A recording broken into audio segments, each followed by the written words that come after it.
witness. I'll allow it. Yun ang tumakihinay tungkol kay Elisa. Michael, di ba may usapan tayo na wag natin pag-uusapan yun sa harap ng mga anak natin? Sofia, nabigla lang ako. Nakita niya yung picture niya, Elisa. Tinanong ng bata ko, sino yun? Still, you shouldn't have said anything! Hindi maiiwasan yun. Naging parte ng buhay natin si Elisa. Sooner or later, lalabas at lalabas din yun. At isa pa, si Elisa naman talaga yung mami ng bata. Anong masama ba dun? So, gusto mong malaman ni Nina ang tungkol kay Elisa? Ang buong katotohanan? Na nanlalaki siya at iniwan kayo? Gusto mo ba yun?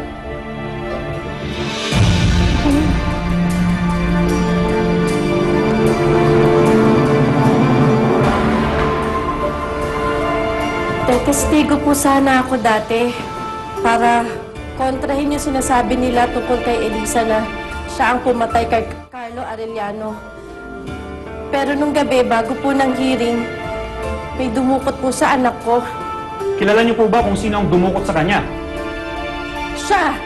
Si Sylvia Arellano! Sigurado ako kasi nakipagkita siya sa akin.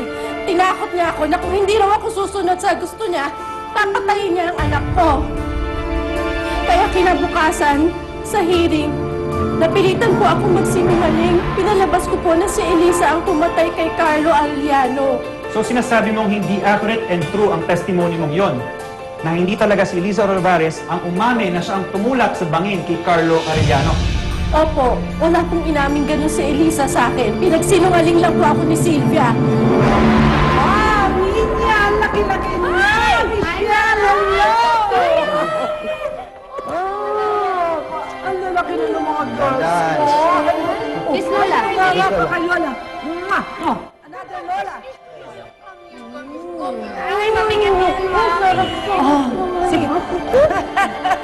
Come on here. Doon mo na. Come to grandma. They're growing up so fast. Oh, yes. Doon mo na kayo. Laro mo na kayo, laro mo na, laro mo na. Doon muna kayo sa labas, ha? Max, sige.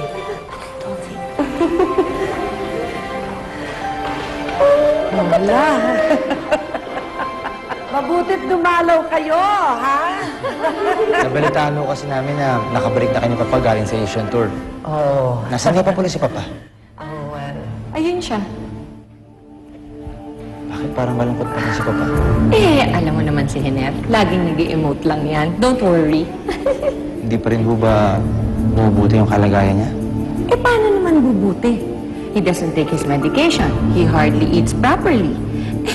Oh, he never ever does what I tell him to do. So, ayan, matigas ang ulo niya eh. Haner? Haner? Haner, nandito mga apo mo. Say hello to Sophia and Michael. They're here. Pa? Ano? Haner. Girls, doon na muna kayo sa labas. Doon kayo maglaro, ha? Ha? Sige. Pasensya na kay Hiner kasi masyado yung napagod sa biyahe namin. Yun mo ba talaga ang dahilan, Lola? O baka naman hanggang ngayon, hindi niya pa rin tanggap na mag-asawa na kami ni Michael. Maski ako, hindi ko patanggap. Kaya lang nandyan na yan. Lalo na't may anak na kayong sarili niyo. Apo ko rin naman si Michelle. Pero si Hiner, dinamdam niya dahil anak din niya si Elisa. Hindi ka mawala sa isip ko nitong mga nagdaang taon eh. Hindi ko mapatawad ang sarili ko sa ginawa ko sa'yo, Elisa. Kaya nga na lumapit si Atty. Luis sa akin. Hindi ako nagdalawang isip, pumayag ako agad na tumistigo para sa'yo. Huwag kang mag-alala. Maganda ang naging testimonya mo. Maraming salamat, Jane. Excuse Elisa, but I think we have a very strong case. Tinanggap ng court yung lahat ng ebidensya natin isinabmit.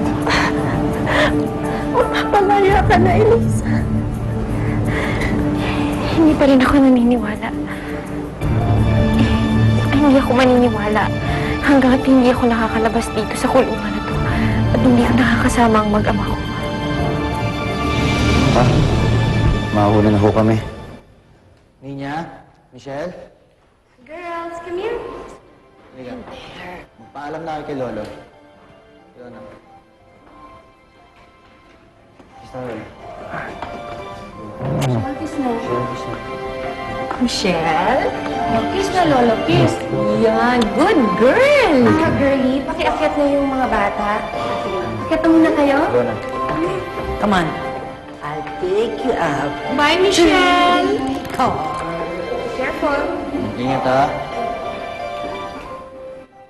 Sinukuhan mo na talaga si Elisa. Hindi mo na siya hinanap. Pinalalaki niya si Nina na hindi kilala ang tunay niya. Dad, hindi ba in-explain na namin sa inyo? I'm raising Nina like my daughter para hindi nang balito yung bata. Wala naman sigurong masama kung malaman niya tungkol kay Elisa. Ayun na naman kayo eh. Puro si Eliza na lang. Look at you, Dad. You look so wasted. Simula nung nawala si Eliza, hindi niyo na inalagaan yung sarili niyo. Kaya kayo nagkakasakit ng ganyan, kaya kayo nagkakaganyan eh. Pia, tama na. Paano naman ako? Si Mami, hindi ba pamilya niyo din kami? Eh, puro si Eliza na lang, tsaka yung kabit niya iniisip niyo eh. Pia, sabing tama na eh. Loretta, ipasok mo na ako. Dali, anak. Excuse, guys.